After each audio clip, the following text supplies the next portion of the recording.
আল্লাহ বলেছেন যদি খেতে চাও পড়তে চাও তোমাকে দুইটা কাজ করতে হবে।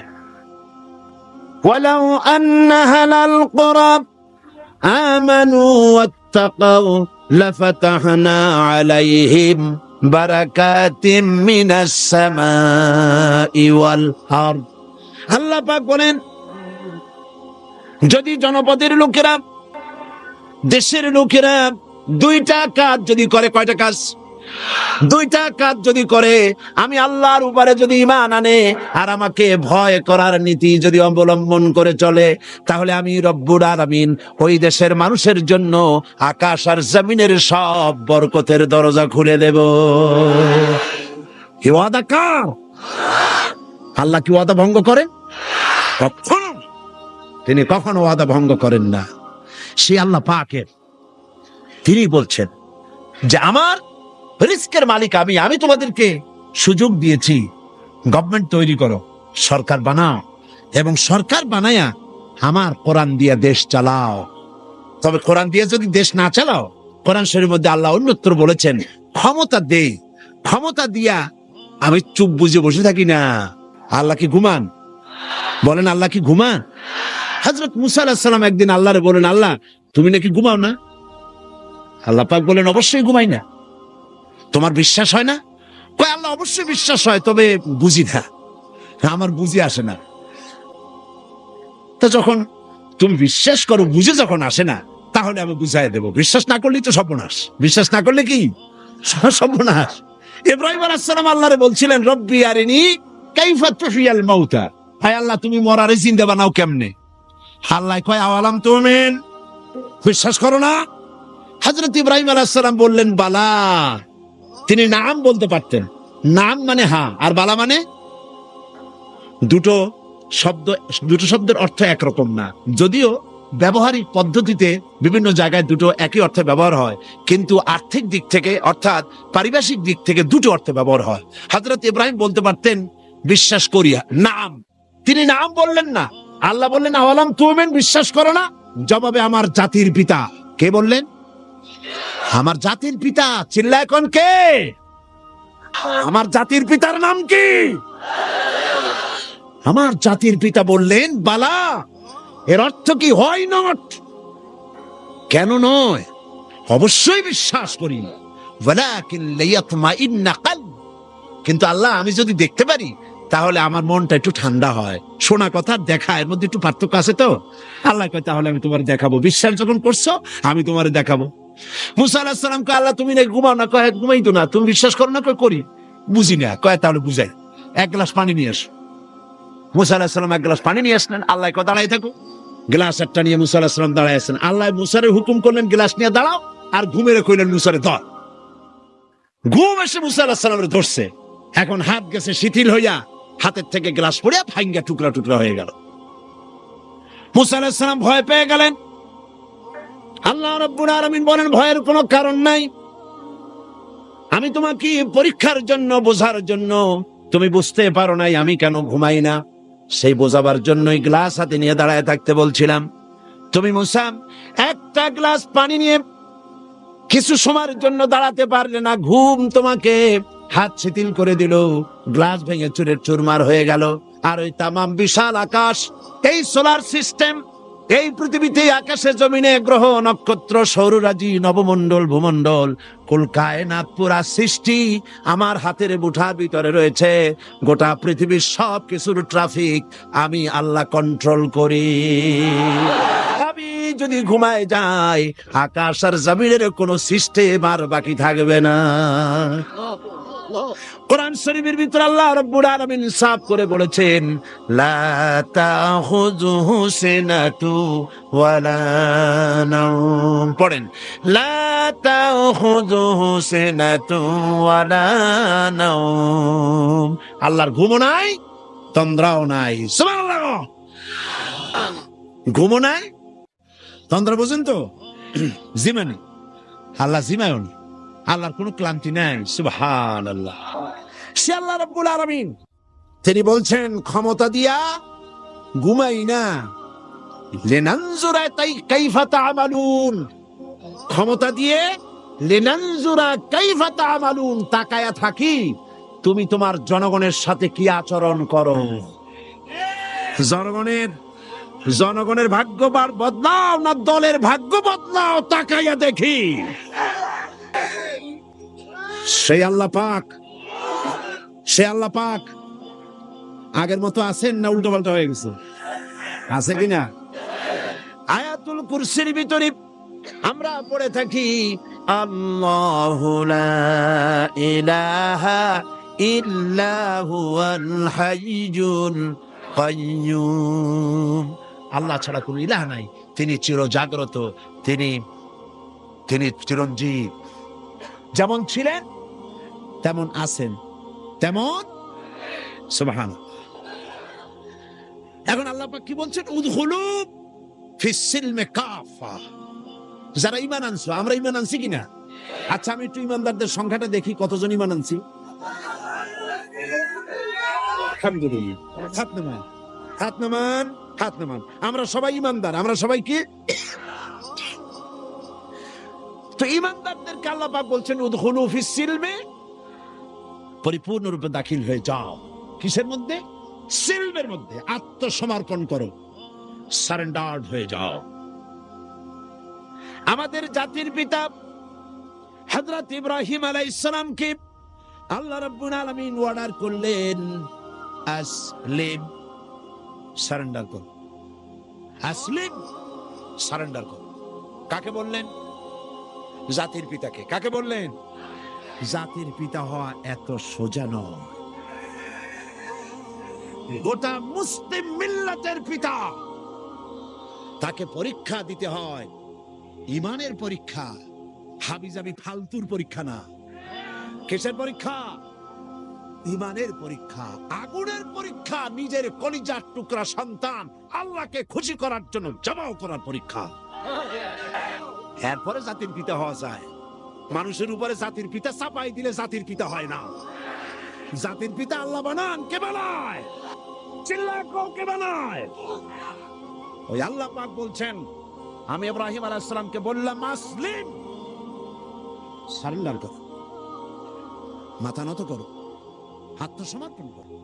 আমার জাতির পিতা ইব্রাহিম আলাইহিস সালাম একটা প্রশ্ন তুললেন না যে আল্লাহ কোন কোন ব্যাপারে আমি আত্মসমর্পণ করব, কোন কোন ব্যাপারে আমি সারেন্ডার করব, কোন প্রশ্ন নাই। আমার রব তিনি বলেছেন আসলিম।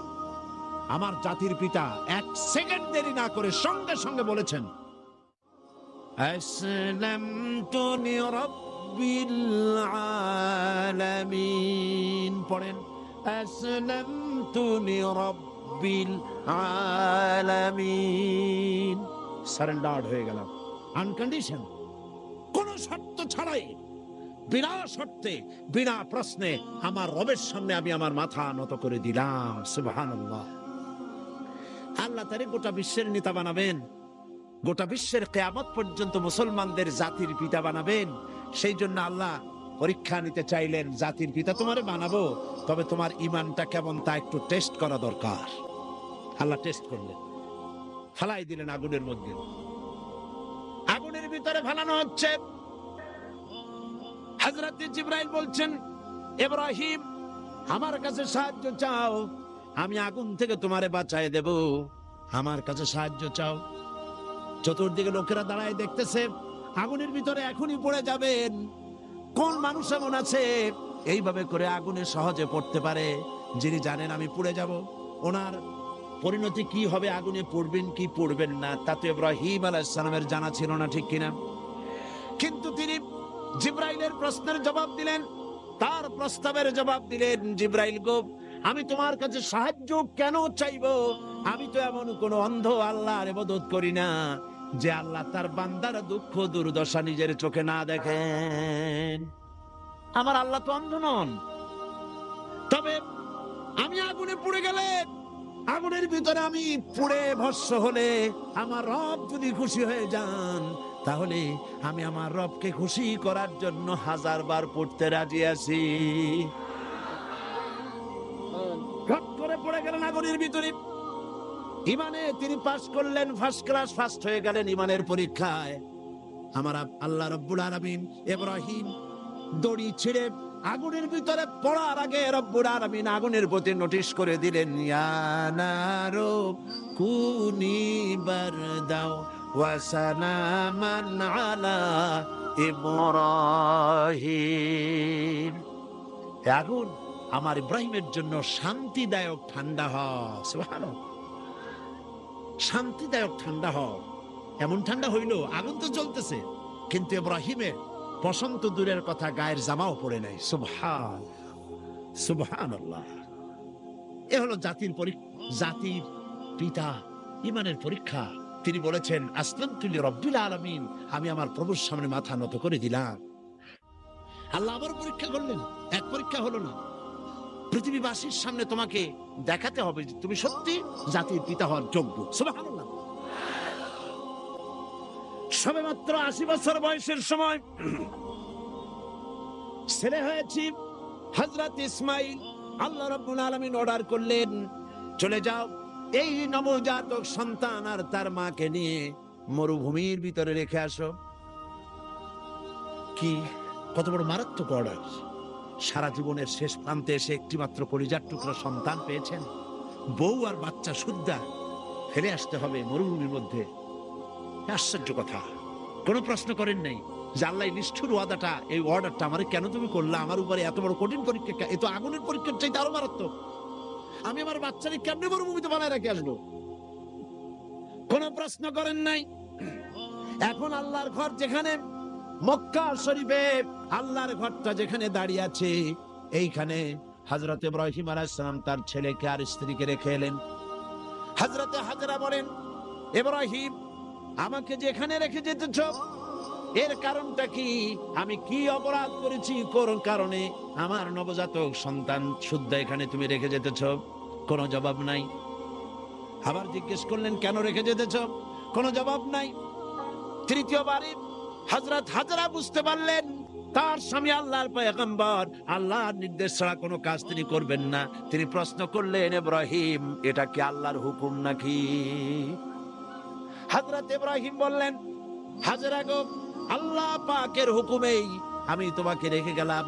আকাশের দিকে আঙ্গুলটা উঁচু করলেন, আবেগে ভারাক্রান্ত হয়ে গেলেন হযরত ইব্রাহিম আলাইহিস সালাম। হযরতে হাজরা বললেন, ইব্রাহিম, কোনো চিন্তা নাই, আল্লাহ পাক যখন হুকুম করেছেন, নিশ্চিন্ত মনে তুমি বাড়ি ফিরে যাও। আমি আমার আল্লাহর উপরে এতটা নির্ভরশীল, এই মরুভূমি যেখানে পানি নাই, খাবার নাই, গাছ নাই, পালা নাই, ঘর নাই, মানুষ নাই, জন নাই, আমি আমার আল্লাহকে এতটা বিশ্বাস করি, এই মরুভূমির ভিতরে, তৃণহীন পানিহীন মরুভূমির ভিতরে আল্লাহ রাব্বুল আলামিন আমাকে আর আমার ইসমাইলকে না খাওয়াইয়া মারবেন না। পরীক্ষা কাহাকে বলে? হযরত ইব্রাহিম আলাইহিস সালাম চলে গেলেন, একবার ফিরেও তাকান নাই। সুবহানাল্লাহ কইতে পারলেন না। এখানে পরীক্ষা শেষ হলো না। ছেলে একটু বড় হয়েছে, দৌড়াতে পারে, জ্ঞান বুদ্ধি কিছুটা হয়েছে। আল্লাহ পাক অর্ডার করলেন, যাও, এইবার ছেলেকে জবাহ করো। এ পরীক্ষা আগুনের পরীক্ষার চাইতে সহজ নাকি? সুবহানাল্লাহ। জাতির পিতা হযরত ইব্রাহিম আলাইহিস সালাম একবারের জন্য বলেন নাই, রব্বুল আলামিন, এত বড় কঠিন হুকুম আমি কিভাবে পালন করব? তুমি আমার প্রতি দয়া করো, আমাকে শক্তি দাও, সাহস দাও। কিচ্ছু বলেন নাই। হুকুম হয়েছে, চলে গিয়েছেন। ছেলেকে কাছে ডেকে বললেন, ইন্নী আরা ফিল মানাম আন্নী আযবাহুক ফানজুর মাযা তারা। ইয়া বুনাইয়া, হে আমার কলিজার টুকরা সন্তান, আমি স্বপ্নে দেখেছি আমি যেন তোমাকে জবাহ করছি। ফানজুর মাযা তারা, এখন তুমি বলো তোমার মত কি, তোমার রায় কি? হযরত ইসমাইল আলাইহিস সালাম, বাপ পয়গম্বর, ছেলেও কি পয়গম্বর হয়ে যাবেন। ছোট্ট ছেলে হযরত ইসমাইল বলছেন, ইয়া আবাতি ফাআল মা তু'মারু সাতাজিদুনি ইনশাআল্লাহু মিনাস সাবিরিন। হে আমার পিতা, হে আমার সম্মানিত পিতা, ইফআল মা তুমার, আপনি সেটাই করুন যেটার প্রতি আপনি আদিষ্ট হয়েছেন। ওই বাচ্চা ছেলে বুঝতে পেরেছে আমার পিতার স্বপ্ন স্বপ্ন নয়, নবীদের স্বপ্ন ওহীর সমান। ইয়া আবাতি ফাআল মা তুমার, আল্লাহ পাক আপনাকে যে আদেশ করেছেন আপনি তা পালন করুন। সাতাজিদুনি ইনশাআল্লাহু মিনাস সাবিরিন, অবশ্যই আপনি আমাকে ধৈর্যধারীদের মধ্যে পাবেন। সুবহানাল্লাহ। এই পরীক্ষাও হযরত ইব্রাহিম আলাইহিস সালাম পাস করলেন না করেন না? করছেন কিনা? আল্লাহ পাক বলছেন দেখো ব্যাপারটা কি হলো। হযরত ইব্রাহিম তো জানেন না যে ছেলে জবাও হবে না, আর ছেলেও জানে না যে সে জবাও হয়ে যাবে না, কথা ঠিক কিনা? হযরত ইব্রাহিম আলাইহিস সালাম ছেলেকে জবাহের জন্য প্রস্তুতি নিলেন। এবার দেখেন কোরআনের ভাষাটা কি। আল্লাহ পাক বলছেন ফালাম্মা আসলামা ওয়া তাল্লাহু লিল জাবিন, ফালাম্মা আসলামা উদখুলু ফিস সিলমে কাফা, সেই সিলমুন এখানে, সেই সিললাম এখানে আসছে আসলামা। ফালাম্মা আসলামা, যখন তারা বাপ বেটা দুজনেই আনুগত্যের মস্তককে অবনত করে দিল। হযরত ইব্রাহিম দিলেন, আল্লাহর হুকুমের সামনে মাথা নত করে ছুরি হাতে নিলেন, আর হযরত ইসমাইল পিতার হুকুমের সামনে আল্লাহর হুকুম অনুযায়ী গলাটা পেতে দিলেন। ফালাম্মা আসলামা ওয়া তাল্লাহু লিল জাবিন, গলাটা কাট করে দিলেন।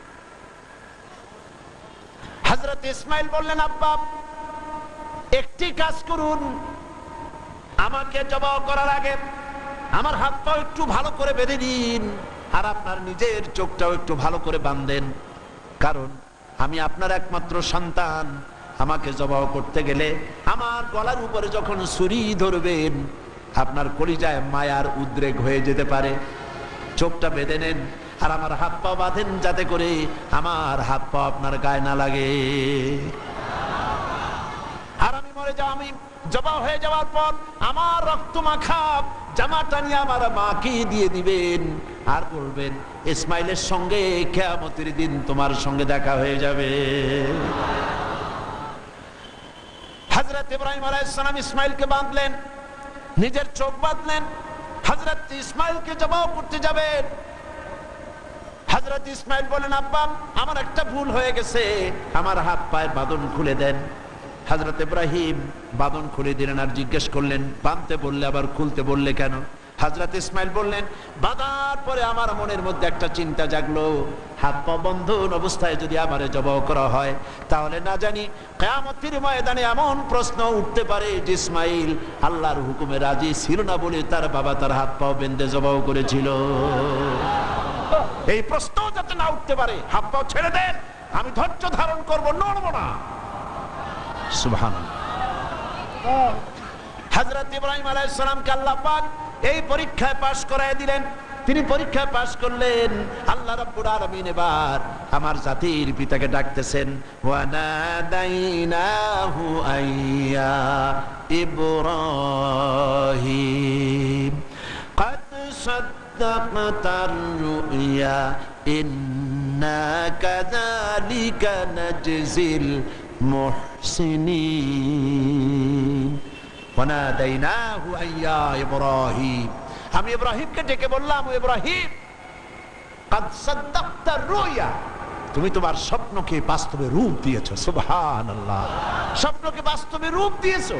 ইন্না কাযালিকা নাজজিল মুহসিনিন, এইভাবে মুহসিনিনদেরকে আমি পুরস্কৃত করে থাকি দুনিয়া এবং আখিরাতে। হযরত ইব্রাহিমের নাম যতদিন পর্যন্ত সূর্য পূর্ব দিগন্ত থেকে উদিত হবে আর পশ্চিম দিগন্তে অস্তমিত হওয়ার এই ধারা যতদিন প্রবাহিত থাকবে, যতদিন এই পরিক্রমা জারি থাকবে, ততদিন পর্যন্ত পৃথিবীর জাতি ধর্ম দল মত নির্বিশেষে সকল মানুষের মুখে উচ্চারিত হবে ইব্রাহিম আলাইহিস সালাম, সালামুন আলা ইব্রাহিম। সুবহান। কারণটা হচ্ছে আল্লাহ পাক বলেছিলেন আসলিম, ইব্রাহিম আলাইহিস সালাম বলেন আসলামতু লিরাব্বিল আলামিন, আমি আমার প্রভুর সামনে আমার মাথাকে নত করে দিলাম। এটাই মুসলমানের কাজ, মুসলমানকে আল্লাহ পাক শেখাচ্ছেন। قل إن صلاتي ونسكي ومحياي ومماتي لله رب العالمين পড়েন আমার সাথে قل إن صلاتي ونسكي ومحياي ومماتي لله رب العالمين আল্লাহ পাক বলেন বলো কাদেরকে বলতেছেন আমাদেরকে কাদেরকে বলো বলো ইন্না সলাতি নিশ্চয়ই আমার নামাজ ওয়া নুসুকি আমার কুরবানি ওয়া মাহইয়ায়া আমার বেঁচে থাকা ওয়া মামাতি আর আমার মরে যাওয়া কার জন্য লিল্লাহি রাব্বিল আলামিন সব কিছু পরওয়ারদিগার तमाम বিশ্বের तमाम জাহানের পালনেওয়ালা রব তার জন্য আমার বেঁচে থাকা আমার মরে যাওয়া আমার নামাজ আমার কুরবানি সব কার জন্য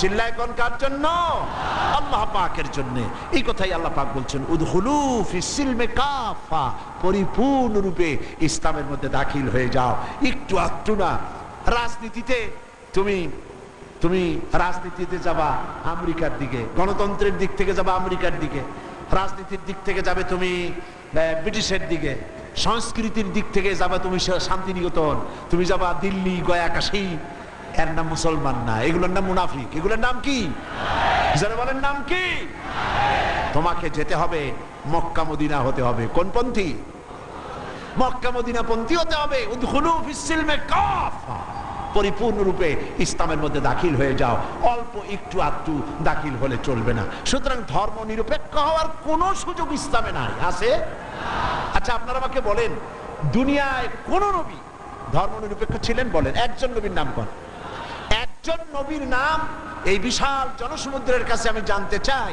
একজন নবীর নাম বলুন যিনি ধর্ম নিরপেক্ষ ছিলেন জি নাই একজন সাহাবীর নাম বলতে পারবেন তাম পৃথিবীর সমস্ত আলেম ওলামা পীর বুজুর্গ মুহাদ্দিসিন মুফাসসিরিন মুহাক্কিকিন সব একমত ধর্ম নিরপেক্ষ মতবাদ একটি কুফরি মতবাদ এই মতবাদ আল্লাহর নয় এটা শয়তানের তৈরি এটা কার তৈরি আর ইসলামটা কার আল্লাহ ধর্ম নিরপেক্ষতা কার ধর্মের ব্যাপারে নিরপেক্ষ আপনি হতে পারেন না নিরপেক্ষতাও একটা পক্ষ নিরপেক্ষতাও একটা পক্ষ ওরা সরাসরি বলে না সাহস নাই সেই জন্য বলে না কি বলে না ঠিক তো আন্দাজে কইলেন আগে না শুনবেন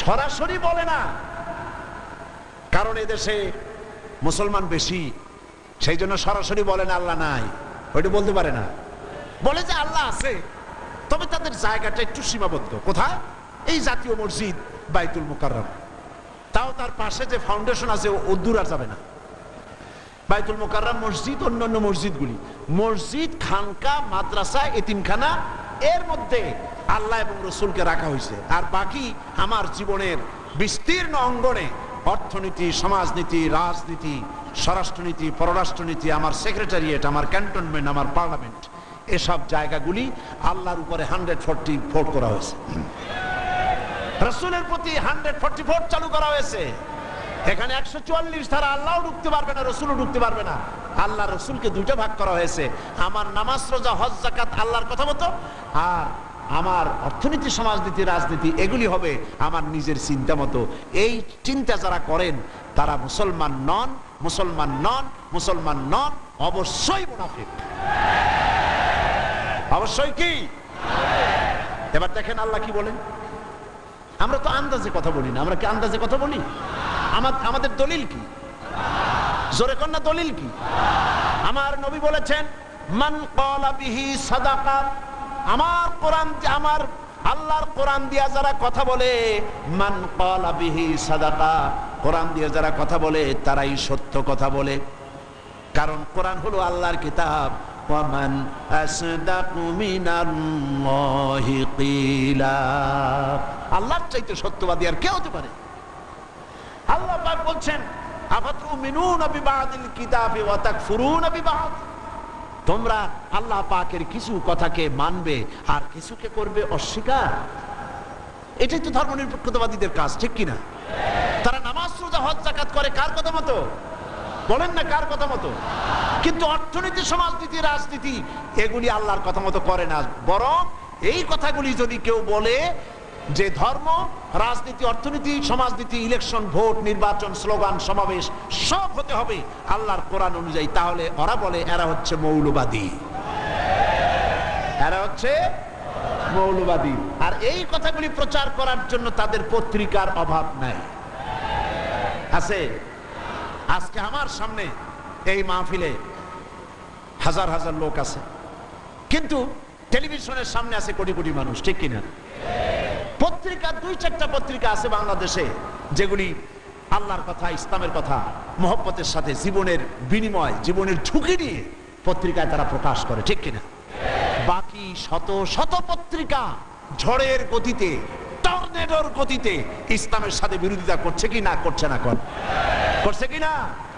করছে। এবং এরাই ধর্মনিরপেক্ষতাকে বাঁচায় রাখার জন্য এক শ্রেণীর বুদ্ধিজীবী, কবি, সাহিত্যিক তৈরি করেছে এবং পত্রিকাগুলি এদেরকে বাঁচায় রাখে, আর ইসলামের সাথে করে চরম কি বিরোধিতা। দেখেন, এইখানে আমি আসার সাথে সাথে একটা প্রশ্ন আমার কাছে আসলো, একটা প্রশ্ন আসলো। প্রশ্নটা হচ্ছে, সে লোক বলেছে যে ওয়াজ মাহফিলের আমাদের সমাজে এক শ্রেণীর লোক আছে যারা এই বলে জনগণকে বিভ্রান্ত করছে যে সাইদি সাহেব এবং অন্যান্য বিখ্যাত আলেমগণ ওয়াজ মাহফিলের মাধ্যমে প্রচুর অর্থ উপার্জন করছে। এই সকল লোকদের প্রশ্ন হলো, আলেমগণ নবী ওনার নাজিলকৃত কোরআনের আলোচনার বিনিময়ে কোনো অর্থ উপার্জন করছেন কেন? এই প্রশ্নটির সৃষ্টি হয়েছে কদিন আগে একটি পত্রিকা, ভারতের টাকায় পরিচালিত, আমি নাম বলবো না। সেই আমি তখন কুমিল্লা মাহফিল করতেছি, তারা লিখেছে 3 রাত্র তিনি সেখানে বক্তৃতা করবেন, সন্ধ্যা থেকে ফজর পর্যন্ত ওয়াজ ফরমাইবেন। আমি তো জীবনেও সন্ধ্যা থেকে ফজর পর্যন্ত ওয়াজ ফরমাই নেই কোথাও। তারপরে প্রতিদিন 25,001 টাকা করে নেবেন, 3 রাত্রে 75,003 টাকা তিনি সেখান থেকে গ্রহণ করবেন। পত্রিকায় এসেছে। পরের দিন সেই কমিটি মাহফিলে দাঁড়াইয়া এর প্রতিবাদ করলো, ঘৃণা জানালো যে কোনোদিন আমরা ওনাকে ধরনের পয়সা করি দেই নেই। জিন্দিগিতে মানুষের সঙ্গে কন্ট্যাক্ট করে, চুক্তি করে আমি সাইদি টাকা নিয়েছি, এর প্রমাণ কোন মায়ের সন্তান, বাংলাদেশ তো দূরের কথা, তামাম পৃথিবীতে কেউ দিতে পারবে না।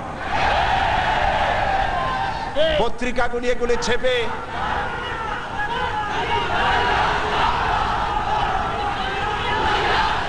একটাই নমুনা দেখুন,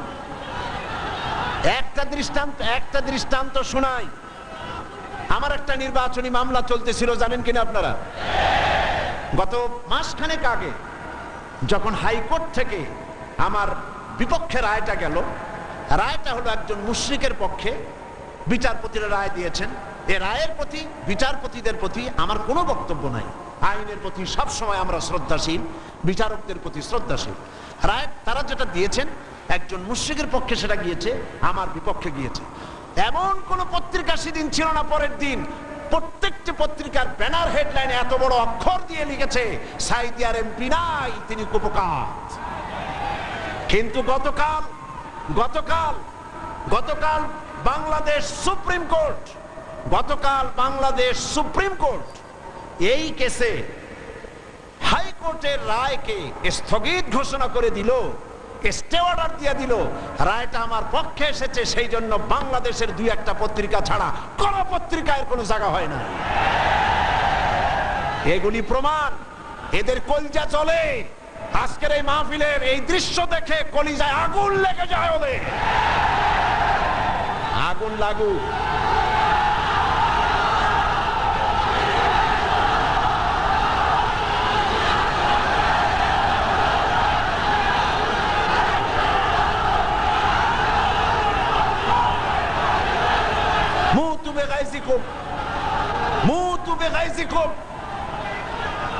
এরা চলতে থাকবে, আর আমার আল্লাহর ফরমান শুনুন। কার ফরমান?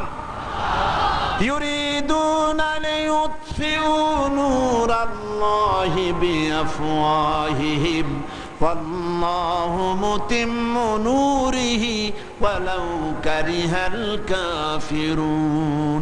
আল্লাহ পাক বলেন, ওরা চায় মুখের ফু দিয়া আমার আলোকে নির্বাপিত করে দেবে, আমার আলোটারে দুনিয়া থেকে নিভাইয়ে দেবে। আল্লাহ পাক বলেন, ওদের মনের মধ্যে যত জ্বালা পোড়া হোক না কেন, আমার দিনকে আমি, আমার দিনের আলোকে আমি প্রজ্বলিত করে রাখবো, এটাকে আমি পূর্ণতা দান করব। ওদের কলজে যত পুড়ুক, জ্বলতে থাকো, পুড়তে থাকো। তোমাদের চোখের সামনেই এই বাংলাদেশের একদিন আসবে যেদিন তোমাদের নাকের ডগার উপর দিয়ে কালেমার পতাকা করে উঠবে ইনশাআল্লাহ। বলেন ইনশাআল্লাহ। কে আমি প্রজ্বলিত করে রাখবো, এটাকে আমি পূর্ণতা দান করব। ওদের কলজে যত পুড়ুক, জ্বলতে থাকো, পুড়তে থাকো। তোমাদের চোখের সামনেই এই বাংলাদেশের একদিন আসবে যেদিন তোমাদের নাকের ডগার উপর দিয়ে কালেমার পতাকা করে উঠবে ইনশাআল্লাহ। বলেন ইনশাআল্লাহ, বলেন ইনশাআল্লাহ। এবার বিশ্বকবি কি বলেন শোনেন।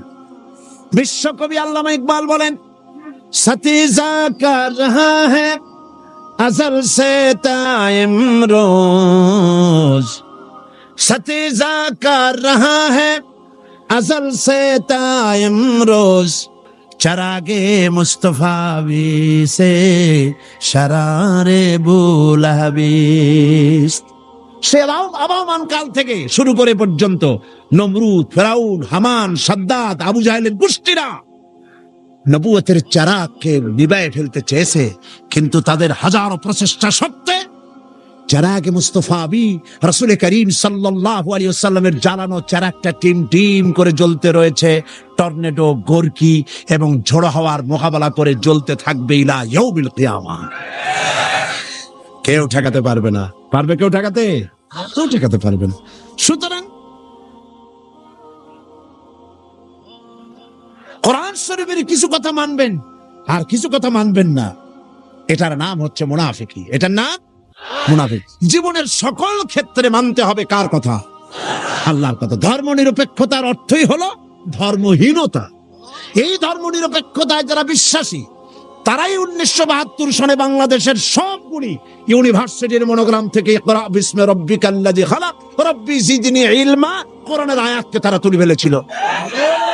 যারা এই ধর্ম নিরপেক্ষতায় বিশ্বাসী তারাই সালিমুল্লাহ মুসলিম হলের মুসলিম শব্দ মুছে ফেলে দিয়েছিল। এই তারাই নজরুল ইসলাম কলেজের ইসলাম শব্দ তুলে ফেলে দিয়েছিল। এই তারাই নিজেদের দলের নামের ভেতর থেকে মুসলিম শব্দটি একটি বিশেষ ধর্মীয় গোষ্ঠীর ভোট পাওয়ার জন্য নিজের দলের নাম থেকে মুসলিম শব্দ বিসর্জন দিতে কুণ্ঠাবোধ করে না। সুতরাং ধর্ম নিরপেক্ষ মতবাদ শয়তানের আবিষ্কার। কার আবিষ্কার? ওরা দুইটা আয়াত পেয়েছে কোরআন শরীফ থেকে, দুইটা আয়াত। ওরা বলে ধর্ম নিরপেক্ষতাবাদের কথা তো কোরআন শরীফই আছে আর বুখারী শরীফও আছে। কোথায় আছে? কয়ে বুখারী শরীফে আছে লাকুম দীনুকুম ওয়ালিয়া দীন। নাউযুবিল্লাহ। আল্লাহর কোরআনের আয়াত নিয়ে ঢুকাইছে কিসের মধ্যে? বুখারীর মধ্যে। লাকুম দীনুকুম ওয়ালিয়া দীন মানে কি? লাকুম দীনুকুম ওয়ালিয়া দীন অর্থ তারা করেছে যে যার ধর্ম তার কাছে। এটা ধর্ম নিরপেক্ষবাদের কথা। তোমরা বাঙ্গালকে হাইকোর্ট দেখাতে চেষ্টা করো। কোরআন পড়তে জানো? লাকুম দীনুকুম বানান করে কেমনে তা জানো? এটা নাজিল হয়েছে কোন প্রেক্ষাপটে তা কি জানো? সুতরাং যা জানো না সে বিষয়ে কথা বলতে এসো না। আমি যদি মেডিকেল সায়েন্স না জানি, আমি যদি চিকিৎসা বিজ্ঞান না জানি, আমি যদি ওষুধপত্রের খোঁজ খবর না রাখি, তাহলে কোন ডাক্তারের প্রেসক্রিপশনের উপরে কথা বলা আমার ধৃষ্টতা। ঠিক কিনা? যে বিষয় আমি জানি না, অর্থনীতি যদি আমি না বুঝি, তো কোন অর্থনীতিবিদের বক্তব্যের উপরে আন্দাজে কোন কথা মারিয়ে দেওয়া, মাথা দিয়ে ঠেলা আমার জন্য ঠিক নয়। তো তুমি ধর্ম জানো না, তুমি কোরআন জিন্দেগিতে পড়ো নাই, কোরআন বানান করে কেমনে তাও জানো না, সূরা ফাতিহাও শুদ্ধ করে পড়তে পারো না, লাকুম দীনুকুম শুনাই দিলাম মানুষেরে। আর সাধারণ মানুষ মনে করলো মাশাআল্লাহ আমাদের নেতা নেত্রী তো বুখারীও পড়ে দেখা যায়। লাকুম দীনুকুম ওয়ালিয়া দীন প্রেক্ষাপট কি? কাফেরেরা বলেছিলেন হে রাসূল, কাফেরেরা বলছে কুরাইশ নেতৃবৃন্দ, হে রাসূল, হে মুহাম্মদ সাল্লাল্লাহু আলাইহি ওয়াসাল্লাম, এসো ধর্ম আমরা 50-50 করে ভাগাভাগি করে নেই। এইরকমের করে ঝগড়া ভাগড়া করে কোন লাভ নাই, আসো আমরা 50-50 করি। বলে কিরকম? বলে কিছুদিন আমরা মসজিদে ঢুকে তোমার আল্লাহরে দুই একটা সেজদা দেব, আর তুমি কিছুদিন আমাদের মূর্তিগুলোর সামনে এসে একটু প্রণাম দিয়ে যাইও, ধর্ম ভাগাভাগি করে নি। এই সময় আল্লাহ পাক এই আয়াত নাজিল করলেন। এই সূরার নাম কি? আল্লাহ রাব্বুল আলামিন ওহী নাজিল করে দিলেন, কুল ইয়া আইয়ুহাল কাফিরুন লা আ'বুদু মা তা'বুদুন। হে কাফের বলো, হে নবী বলুন, হে কাফেরেরা, আমরা যার ইবাদত করি তোমরা তার ইবাদত করো না, তোমরা যার ইবাদত করো আমরা তার ইবাদত করি না। সুতরাং লাকুম দীনুকুম ওয়ালিয়া দীন, তোমরা তোমাদের দিন নিয়ে থাকো, আমরা আমাদের দিন নিয়ে থাকি। এটা তো নিরপেক্ষতার কথা নয়, এটা তো পক্ষের কথা। তোমরা তোমাদের ধর্মের পক্ষে থাকো, আমরা আমাদের ধর্মের পক্ষে থাকি। এইটারে তারা বানাইছে নিরপেক্ষ আয়াত। নাউযুবিল্লাহ। কোন শয়তান এদের শিখাইছে আল্লাহই জানে। এরপরে আরেকটা আয়াত তারা বেছে নিয়েছে, সেটা হচ্ছে লা ইকরাহা ফিদ্দিন, ধর্মের মধ্যে বাড়াবাড়ি নাই। নামাজও পড়ে না জীবনে, ওদের সে লোকই বক্তৃতা করে কোরআনের আয়াত দিয়া। লা ইকরাহা ফিদ্দিন, সুবিধাবাদ জিন্দাবাদ। লা ইকরাহা ফিদ্দিন মানে কি? ধর্মের ব্যাপারে বাড়াবাড়ি নাই। সেটা কি? সেটার অর্থ হচ্ছে প্রলোভন দিয়ে, ভয় দিয়ে, অথবা পয়সা কড়ি দিয়ে, অথবা চাপ সৃষ্টি করে কোন ক্রমে অন্য কোন ধর্মের লোককে মুসলমান বানানো যাবে না, এ ব্যাপারে বাড়াবাড়ি করা যাবে না। এটাই হচ্ছে আয়াতের মূল বক্তব্য। লা ইকরাহা ফিদ্দিন, ধর্মের ব্যাপারে বাড়াবাড়ি করা যাবে না, সুতরাং তুমি নামাজ পড়ো, রোজা করো, এটারে আর অর্থনীতি সমাজনীতিতে আইনো না। এটা হলো তাদের বক্তব্য। নাউযুবিল্লাহি মিন যালিক। আপনারা আমাকে বলেন, রাসূল করিম সাল্লাল্লাহু আলাইহি ওয়াসাল্লাম তিনি কি রাষ্ট্রপ্রধান ছিলেন না? আমি বুঝি না মানুষের মাথার মধ্যে এই চিন্তাগুলি কেন আসে না। রাসূল সাল্লাল্লাহু আলাইহি ওয়াসাল্লাম একটা রাষ্ট্র পরিচালনা করেছিলেন। তিনি কি রাজনীতি ছাড়াই রাষ্ট্র পরিচালনা করছিলেন? বলেন আপনারা। তিনি যে রাষ্ট্রের প্রধান ছিলেন, সেটার পরিধি ছিল 12.5 লক্ষ বর্গমাইল। রাসূলুল্লাহ নবীদের মধ্যে একাই রাজনীতি করেছেন, আর কেউ করে নাই। এমনটি হয়েছে।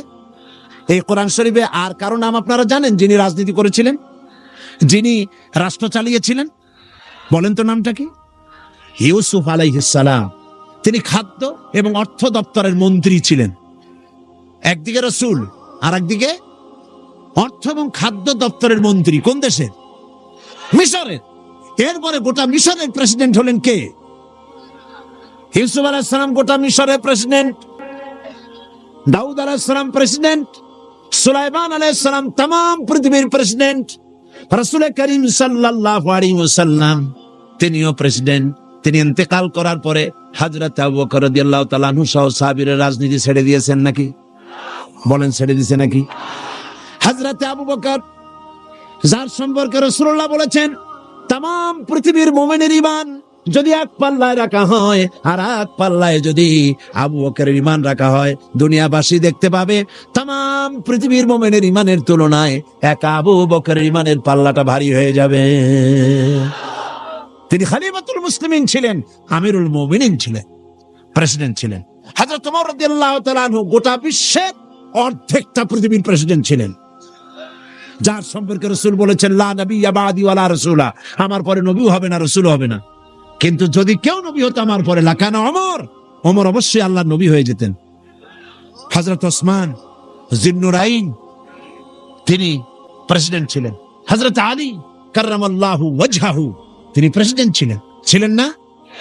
তাহলে কি করে বলতে পারেন মুসলমানের সন্তান হইয়া, কেমনে বলতে পারেন যে ধর্ম আর রাজনীতি আলাদা, আমি ধর্ম নিরপেক্ষ? নিরপেক্ষ থাকতে পারবেন না। যেমন পথ চলতে গেলে হয় আপনি রাইটিস্ট হবেন, না হয় আপনি লেফটিস্ট হবেন। হয় ডান দিক দিয়ে চলবেন, না হয় বাম দিক দিয়ে। কিন্তু কেউ যদি কয় যে আমি রাইটিস্ট হব না, লেফটিস্ট হব না, আমি মিডিলিস্ট হব, আমি রাস্তার মাঝখানে দাঁড়ায় থাকবো, আমি নিরপেক্ষ, কোন পক্ষে যাবে না, আমি নিরপেক্ষ রাস্তার মাঝখানে। এখন আপনি ঢাকা চিটাগং হাইওয়ে, মোটরওয়ে, বিশ্ব রোড, এই বিশ্ব রোডের ডান দিকেও নাই বাম দিকেও নাই, যেহেতু আপনি নিরপেক্ষ, আপনি মাঝখানে দাঁড়াইছেন। আপনার এই মাঝখানে দাঁড়াবার স্বাদ মিটিয়ে দেবে ট্রাক বাবাজি আইসা, জনমের স্বাদ মিটিয়ে দেবে। ঠিক কিনা? ঠিক কিনা? তাহলে মুসলমানেরা আপনারা আপনাদের অবস্থান ঠিক করুন, কোন দিকে যাবেন। ডান দিক না বাম দিক না মাঝখানে? কোন দিকে? ডান দিকে। আসহাবুল ইয়ামিন, ডান দিকের নেতৃত্ব দিয়েছে নবীরা, এবং এই নেতৃত্ব দিয়ে তারা ডানপন্থীদের নিয়ে যাবে জান্নাতে। কোথায় নিয়ে যাবে? আর বামপন্থীদের নেতৃত্ব দিয়েছে শয়তান। আমি জানি না, বুঝি না, মুসলমান হইয়া মুসলমানের ঘরে জন্মগ্রহণ করে বামপন্থী আন্দোলন কেমনে করে আমার মাথা ঢোকে না। কোরআন শরীফে বলা হয়েছে আসহাবুশ শিমাল, বামপন্থী। এই বামপন্থীদের নেতা হলো শয়তান। শয়তান বামপন্থীদের নেতৃত্ব দিয়া কিয়ামতের দিন নিয়ে যাবে জাহান্নামে। কোন দিকে নিয়ে যাবে? জাহান্নামে নিয়ে যাবে। সুতরাং আপনি ডিসাইড করুন, আপনি ঠিক করুন কোন দিকে যাবেন, ডান অর বাম, অথবা মাঝখানে। কোন দিকে? যদি আপনি বামে চলে যান জাহান্নামে যেতে হবে। যদি মাঝখানে দাঁড়ান, রাস্তার মাঝখানে দাঁড়ালে ট্রাক যেভাবে আপনাকে জীবনের স্বাদ মিটায় দেবে মাটির সাথে মিশিয়ে দিয়ে, ওইভাবে করে আপনি ডানপন্থীও হলেন না বামপন্থীও হলেন না, মাঝখানে দাঁড়িয়ে আছেন, অবস্থান মানুষকে বুঝতে দিলেন না, মুনাফিকের জায়গায় দাঁড়ায় আছেন। শয়তান এসে আপনাকে সবল মেরে জাহান্নামে নিক্ষেপ করবে। নিরপেক্ষতার কোন স্থান ইসলাম নাই, ধর্ম নিরপেক্ষতার কোন জায়গা নাই। এখানে সুস্পষ্ট ভাবে উদখুলু ফিস সিলমে কাফা, পরিপূর্ণরূপে ইসলামের মধ্যে, সিলমের মধ্যে পরিপূর্ণরূপে দাখিল হয়ে যাও। 16 আনা। শুধু এতটুকু নয়, পরিপূর্ণভাবে ইসলামের ভেতরে আসো। নামাজে, রোজায়, হজে, জাকাতে, ওঠায় বসায়, চলায় ফেরায়, বিয়েতে শাদিতে, পার্লামেন্টে, বঙ্গভবনে, ক্যান্টনমেন্টে, সেক্রেটারিয়েটে, দোকানে পাটে, রান্নাঘর থেকে শুরু করে বঙ্গভবন পর্যন্ত সর্বত্র কিসের মধ্যে দাখিল হও? উদখুলু ফিস সিলমে কাফা। 16 আনা পরিপূর্ণরূপে ইসলামের মধ্যে দাখিল হয়ে যাও। অল্প একটু হলে পরে হবে না, 2 আনা 4 আনা হলে হবে না। পরিপূর্ণরূপে ইসলামের মধ্যে দাখিল হওয়ার জন্য আল্লাহ রাব্বুল আলামিন এই আয়াতে কারিমার মধ্যে নির্দেশ করেছেন। বাকি কথা আমি আগামী কাল বলবো ইনশাআল্লাহ। মুনাজাতের জন্য দাঁড়ানো লোকেরা সবাই বসেন, যত লোক দাঁড়িয়ে আছেন সবাই বসুন। এত বড় মাহফিলের মোনাজাত পাওয়া নিশ্চয়ই সৌভাগ্যের ব্যাপার, ঠিক কিনা গণ? জোরে বলেন ঠিক কিনা? মোহব্বতের সাথে দাঁড়ানো ভাইয়েরা সবাই বসুন, আর একটু জিকির করেন আল্লাহ আল্লাহ আল্লাহ আল্লাহ আল্লাহ আল্লাহ। পাখা রাখতে হবে, ফ্যান একটু চা। আমি কিন্তু দাঁড়াতে বলি নাই। আর মোনাজাতের কথা শুনলে যদি কেউ হাঁটে, এটা কিন্তু আপনার নিজের জন্যই আপনি ক্ষতি করছেন। মোনাজাতে অংশগ্রহণ করা, আল্লাহ পাকের কাছে হাত তোলা, এই হাত তোলা থেকে নিজেকে বঞ্চিত করবেন না। এরপর রব্বানা যালামনা আনফুসানা ওয়া ইন লাম তাগফির লানা ওয়া তারহামনা লানাকুনান্না মিনাল খাসিরিন। রব্বানা লা তুযিগ কুলুবানা বা'দা ইয হাদাইতানা ওয়া হাব লানা মিন লাদুনকা রাহমাতান ইন্নাকা আনতাল ওয়াহ্হাব।